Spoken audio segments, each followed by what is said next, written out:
Welcome back, shooters. In this video I'm going to be talking about all the specification on my Home Defense AR-15.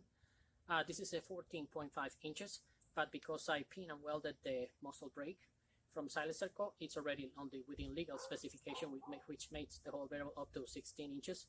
From the beginning, I always wanted to run this one for Home Defense using a muzzle brake. Muzzle brakes, they have the advantage to keep your barrel and your shots really within lines. They make the recoil, they pretty much reduce them, I would say up to 40%. And using a 5.56, it really makes shooting like really comfortable for rookie shooters. However, for Home Defense scenario, police uses forces, you don't want to use the muzzle brake or something unless you're going to be running it all the time with a suppressor. That's why from the beginning I knew what I was going to be using it for. The barrel, it is a 14.5 inches that is made by Criterion barrel. I would highly recommend that company if you want to buy a barrel that you know is going to be last for a lot of, I would say around the 15,000 rounds, and it's going to be keeping on under a 1 MOA. The twist is going to be 1 in A, which is going to be really good stabilizing the 55 grain, the 62 grain, and up to the 77 grains, a match crane hill loaded. The accuracy on this barrel is really good. And not only it's really good, but the majority of the bullet drop compensators using by the Army, I'm talking about the 3G-Con, ACOG, the SIG Tango 1-6, and the LCAN 1-4, etc. They only comp that to match the muzzle velocity for the 14.5 barrels. It means you can use them for any 16, 18, 20, but you're going to have to play a little bit with your ballistic and your point of impact and your muzzle velocity in order to make match all the hatch mark in those scopes versus any other barrel length. Going back a little bit, the handguard, it's the Atlas, also made by Aero Precision. The upper and the lower receiver, they are made by Aero Precision. The upper is the second generation. I would have loved to have both of them the vintage look alike. That's what I enjoy. But this is the second gen upper receiver. The foregrip is the AFG foregrip by Magpul, angle foregrip. This is the Gen 2, nothing specific about that. Some people prefer the stick down. I prefer this one. I can use it for support on the front or in the back for barrier. The light that I'm using in this case is the one made by Streamlight. This is the model, the Pro Track Rail Mount 1. This one allows me to use either the AA batteries as well as the 123, the chubby tiny one, square one. The what is it called? It has a 350 lumens, so which is plenty for a home clearance. This is pretty much why I own my AR-15. I might occasionally use it for coyote hunting, but it's pretty much 350. It's way more than what you might need for home clearance.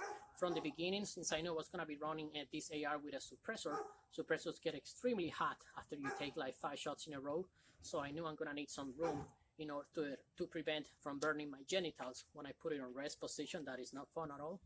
So some people, they like to use the Arisaka mount or something that they put the light really close to the handguard, but I wanted to keep it far away to prevent any kind of burnings.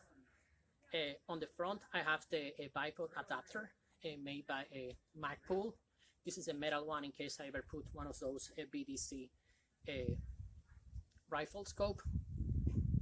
The flashlight mounts from Streamlight, they are really pure trash. I would highly recommend you to use the Cloud Defense mounting system. In their website on YouTube, the guy was able to completely destroy a handguard, but he was not able to remove the Cloud Defense light attachment mechanism. It is really, if you are a police officer, if you are a uniform fighter, I would highly recommend you to stick to this one. They're really built to take all kinds of abuse.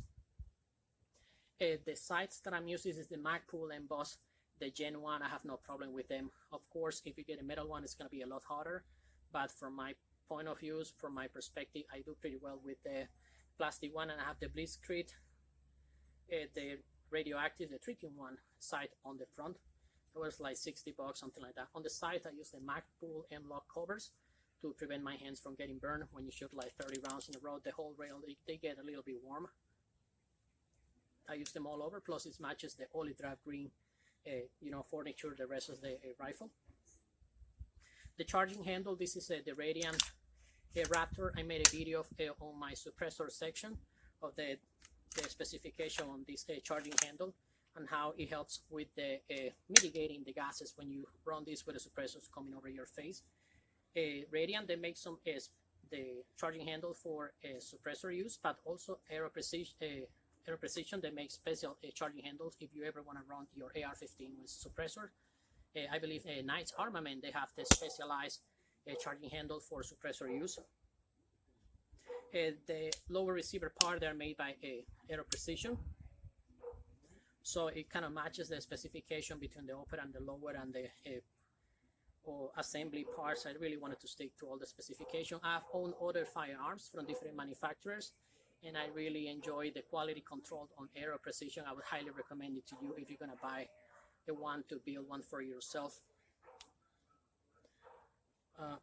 The hand grip is the Moi K2. This is extremely comfortable from the factory. If you use the old-fashioned M16, it's gonna be all the way back. It's gonna put certain strain on your finger, but when you use this one, your finger drops directly over here. The ambidextrous control allows you to switch safety when you're using your left side. The hand is really comfortable. I do not need any kind of adjustment over here for charging handle release or something. I kind of run things old-fashioned.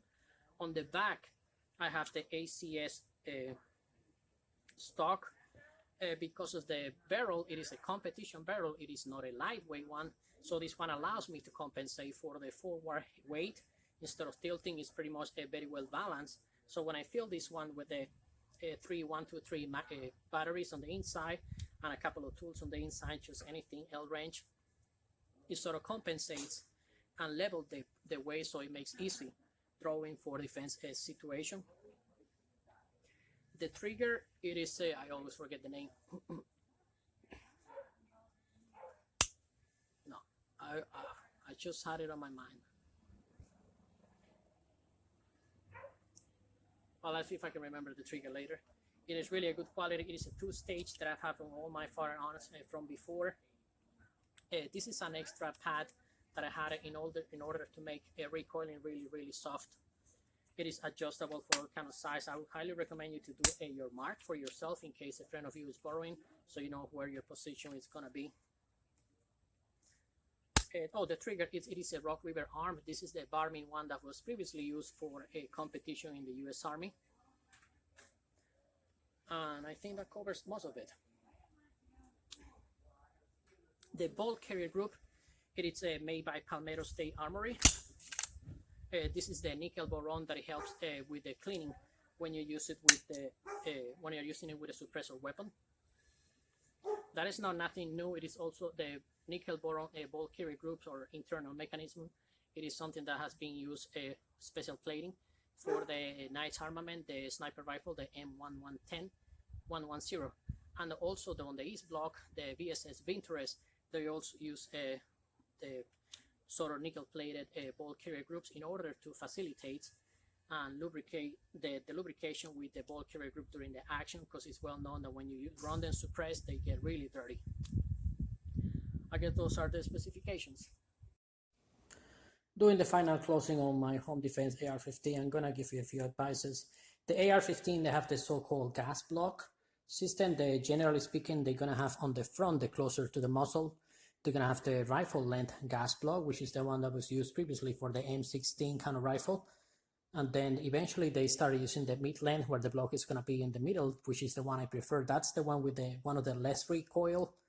And then it's gonna be the one that's gonna be easiest on the internal parts. I've seen a lot of next one should be the carbine, which should have the block around here, and then the pistol gas length. The carbine and the pistol gas block system, they're gonna be the harshest one on your internal parts.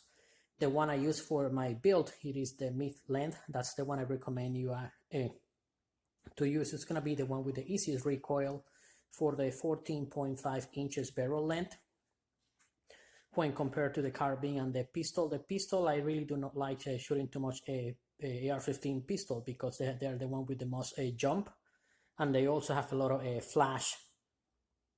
When you shoot them in one of those enclosed indoor, it's gonna be like a flame in the front of you.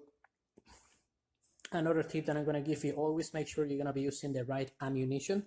On the bottom, I have the 55 grain. That's pretty much what you need for home defense. Maximum engagement that you're going to be taking is going to be 25 yards within a home's hold, you know, unless you're one of those person that owns like a farm, a ranch, or one of those private villages or islands. You know, everybody's different.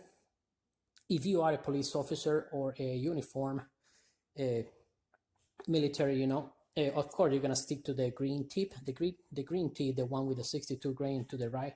That's the one that is going to match the bullet drop compensator on the 3G Cone ACOG, the AL can, the whiskey, the 6-hour Tango 126. That's pretty much what you're going to be needing. But that one is also known for over penetrating for civilian use. However, that one is really, really good when you're hunting coyotes, baboons, wild hogs up to 150 pounds.